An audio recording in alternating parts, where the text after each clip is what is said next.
करण सिद्ध सबका श्वास श्वास में सुमरिए मन सतगुरु अपने का नाम। इसार शहर से 20 मील बड़ा गुरु का दुघट्टा उगत संतपुरा धाम। 1600 मस्ताना जी सतगुरु मिले बस गुरु समझे चाहे राम।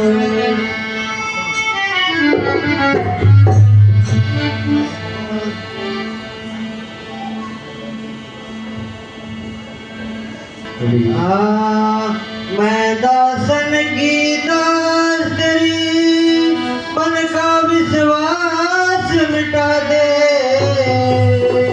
हर सेवक पे मेरे फेर तू अपना देश दिखा दे।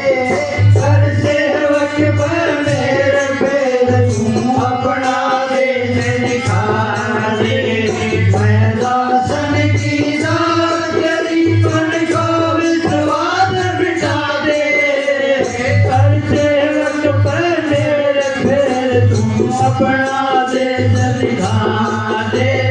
हर सेवक पे मेरे फेर तू अपना देश दिखा दे।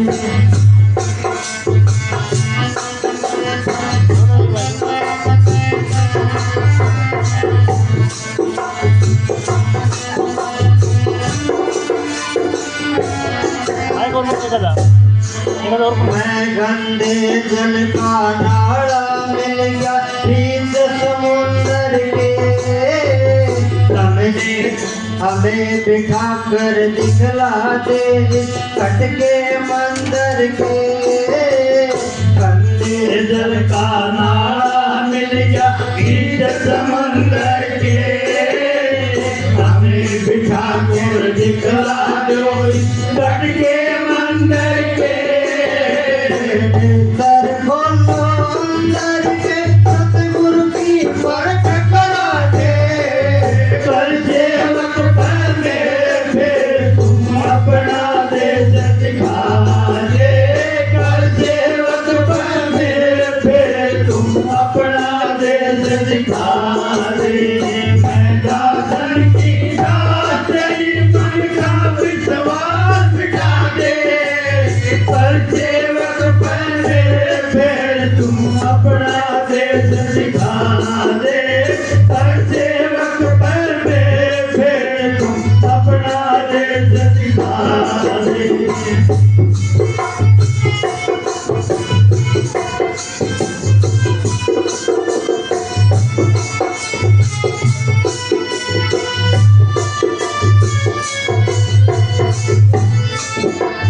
नाम लिया ना सतगुरु का सदा भजी पराई वाणी। सारी रात बजाया तुमका गाई मकाल कहानी। नाम लिया ना सतगुरु का सदा भजी पराई वाणी। सारी रात बजाया तुमका गाई मकाल कहानी। मैं जीवचक ज्ञानी जग में अनुभव मेरी जगा दे। कर सेवक पर मेरे फेर तुम अपना देश दिखा दे। कर सेवक पर मेरे फेर तुम अपना देश दिखा दे। मैं दासन की दास तेरी मन का विश्वास मिटा दे। कर सेवक पर मेरे फेर तुम अपना देश दिखा दे। कर सेवक पर मेरे फेर तुम अपना देश दिखा दे। सतगुरु जी का देश दीवाना बसता है मौज जमाना। शब्द स्वरूपी राम बसेगा मिट जा आवण जाना। सतगुरु जी का देश दीवाना बसता मौज जमाना। शब्द स्वरूपी राम बसेगा मिट जा आवण जाना। जहाँ प्रभर कैनून निकल मेरी सुरता में पहुँचा दे। कर सेवक पर मेरे फेर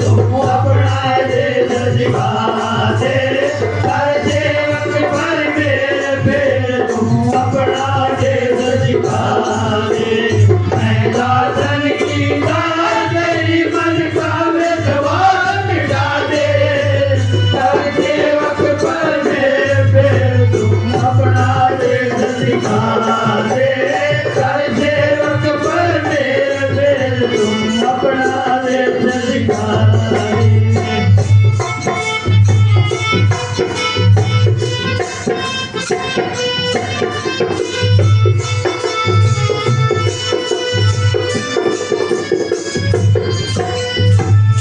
इस कलंक अवतार धार के घोर कलु में आया, परम संत 600 मस्तन में अमर बना दे काया। इस कलंक अवतार धार के घोर कलु में आया, परम संत 600 मस्तन में अमर बना दे काया। राम गुरु आत्म गुण गाय मेरा पिछड़ा राम मिला दे, हर सेवक पर मेरे बेल तू अपना देश दिखा दे। हर सेवक पर मेरे बेल तू अपना देश दिखा दे। मैं दासन की दास तेरी मन का विश्वास मिटा दे। हर सेवक पर मेरे बेल तू अपना देश दिखा दे। हर सेवक पर मेरे बेल तू अपना देश दिखा दे। धन धन सतगुरु तेरा ही आसरा। देखो प्रेमियों, ये मालिक के चरणों में एक प्रार्थना करी गई है कि मेरे सतगुरु, मैं कोई चीज नहीं, मैं तो तेरी आत्मा हूं, तेरे दासों की दास हूं, और मैं भी संसार में आई हूं, परंतु संसार में आके मैंने तेरा नाम नहीं जपया।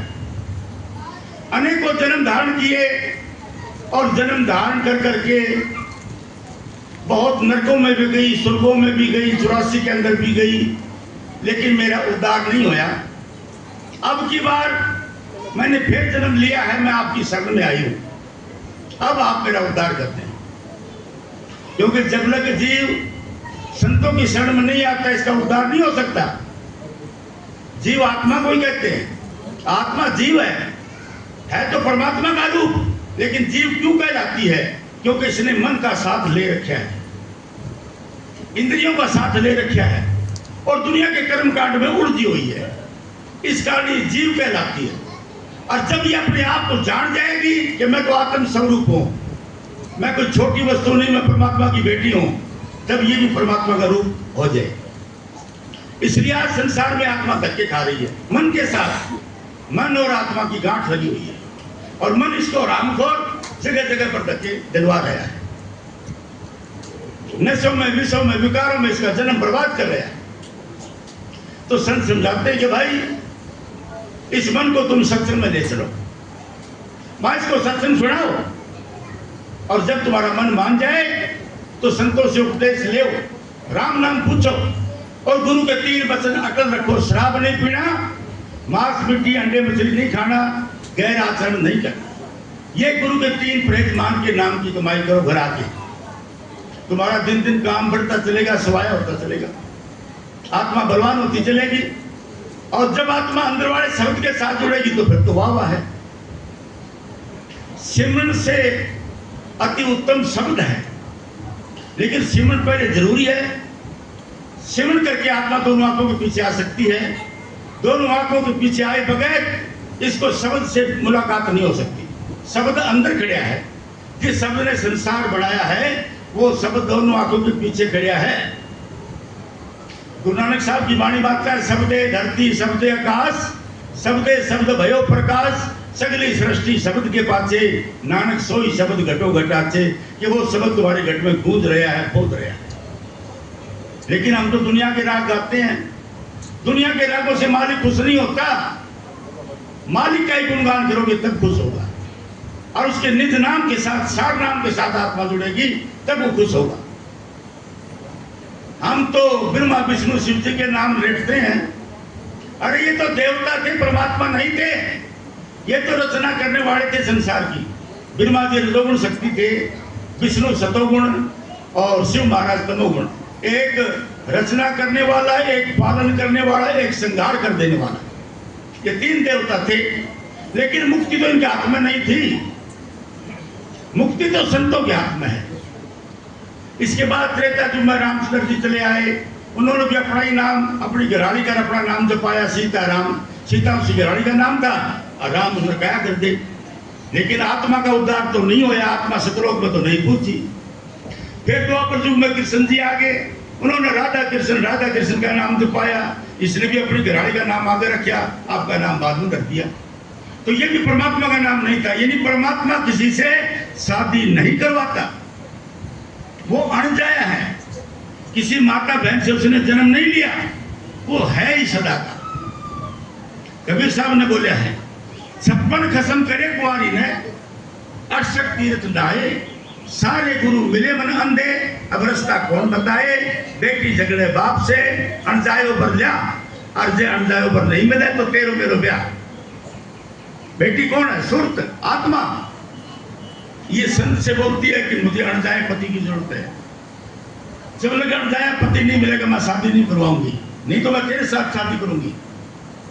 अब संत के घट में शब्द होता है और संत सुरत को शब्द के साथ जोड़ देता है। दूसरी मंजिल ब्रह्म में पहुंचा करके शब्द के साथ इसके फेरे करा देता है। शब्द ही आत्मा का पति है और शब्द इसको सतलोक में ले जाता है, तब इसका जन्म मन खत्म होता है। अगर ये काम हमने नहीं किया तो आत्मा बार बार संसार में आएगी, जन्मेगी, मरेगी। देख लो, ये काम तुम्हारे अंदर है, बाहर नहीं है। लेकिन इसका भेद अपने भगत के गुरु से ही मिलेगा। बाकी और बाजारों में इसका भेद नहीं मिल सकता, दुकानों में नहीं मिल सकता, गुरु से मिलेगा। भगत का संत सदगुरु भी बता सकता है। तो इस प्रकार आत्मा पुकार रही है कि मैं तो गंदे जल का नाड़ा था, लेकिन गुरु की कृपा से सात जगत में वासा हो गया, सात जगत में मेल हो गया। अब मैं भी परमात्मा का नाम जपने लगी और एक दिन मालिक के घर को धन धन सदगुरु तेरा ही आसरा।